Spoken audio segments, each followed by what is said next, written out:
Nepo baby का भोंचाल, नेपाल का धमाका खैज बहरान। परसों से पनप रहा था अवाम में गैज़ो गजब का तूफान।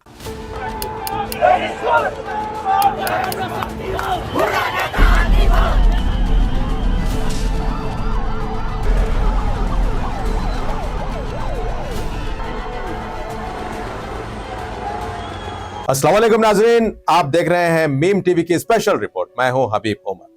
काठमांडू धुआं धुआं, सड़कें खून से रंगीन और वजीर आजम के इस्तीफा के बाद भी कौम का गुस्सा ठंडा नहीं हुआ। सिर्फ 48 घंटों के अंदर पूरा मुल्क लरज उठा। आग, तोड़फोड़, लाशें, जख्मी और सड़कों पर फौज का पहरा। ये वो नेपाल है जो बदउनवान करप्शन और नाइंसाफी और ताकत के नशे से तंग आकर चीख उठा है। खून में डूबी यह तहरीक उस वक्त शुरू हुई जब पीर के दिन सोशल मीडिया पर पाबंदी के बाद नौजवानों का गुस्सा सड़कों पर बह निकला। तालिबे इल्म अपनी यूनिफॉर्म में घरों से निकले और आजादी की सदा बुलंद की, लेकिन पुलिस ने उन पर गोलियां बरसा दी। 19 अफराद की जाने गई, मगर आईनी शाहिदीन का कहना है कि यह तादाद 40 तक जा पहुंची है।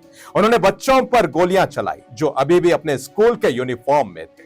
यह हुक्मरान नहीं, यह कातिल है। 17 साल अनुज शर्मा की आंखों में खून उतरा हुआ था।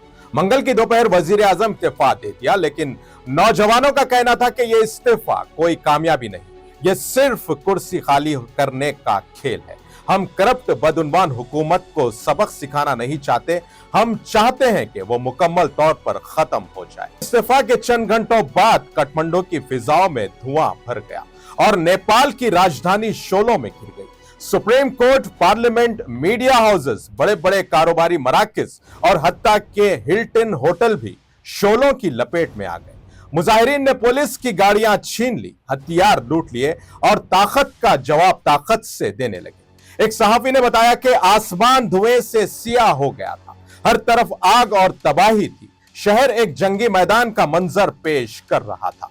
यह तहरीक की शुरुआत तो असल में उस वक्त हुई जब तमाम सोशल मीडिया पर पाबंदी लगाई गई थी, लेकिन नौजवानों का गुस्सा बरसों से भरा हुआ था।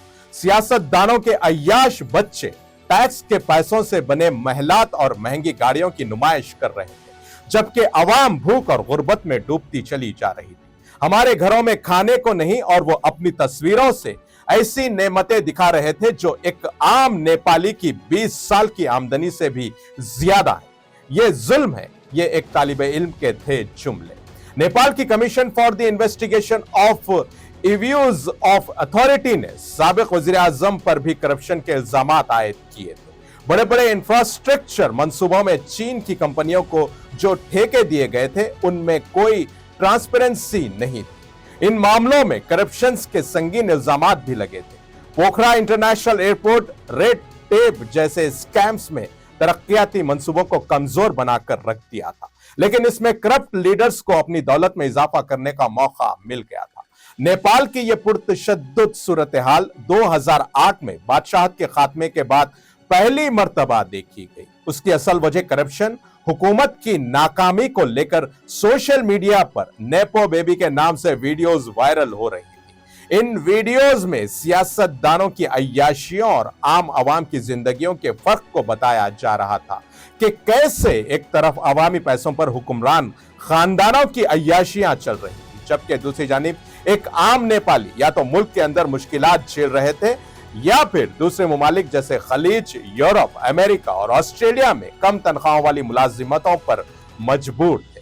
मुल्क की मईशत रुक चुकी थी, रोजगार के कोई मौके नहीं थे। हुनरमंद मजदूरों की कमी भी मौजूदा खला को पुर करने से कासिर हो चुकी थी। नौजवानों की बड़े बड़े पैमाने पर बैरून मुल्क हिजरत ने मईशत को रेमिटेंसेस पर इन्हिसार करने पर मजबूर कर दिया था। अब आगे है क़यादत का बहरान, कौन संभालेगा नेपाल?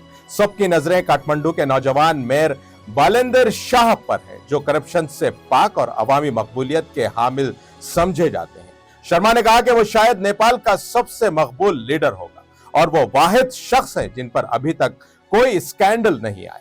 नेपाल का मुस्तकबिल धुंधला लेकिन उम्मीद जिंदा है।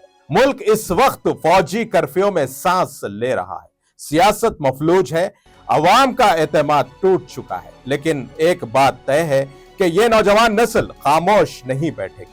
वो एक नए नेपाल का ख्वाब देख रही है। ऐसा नेपाल जहां करप्शन ना हो, जहां ताकत आवाम के पास हो और जहां गोलियों से नहीं इंसाफ से फैसले हो। इसी के साथ नाजरीन, मीम टीवी के स्पेशल रिपोर्ट का सिलसिला यहीं खत्म होता है। ताजा खबरों और स्पेशल रिपोर्ट्स के लिए देखते रहें मीम टीवी न्यूज़ और अब मुझे दें इजाजत। अल्लाह हाफिज।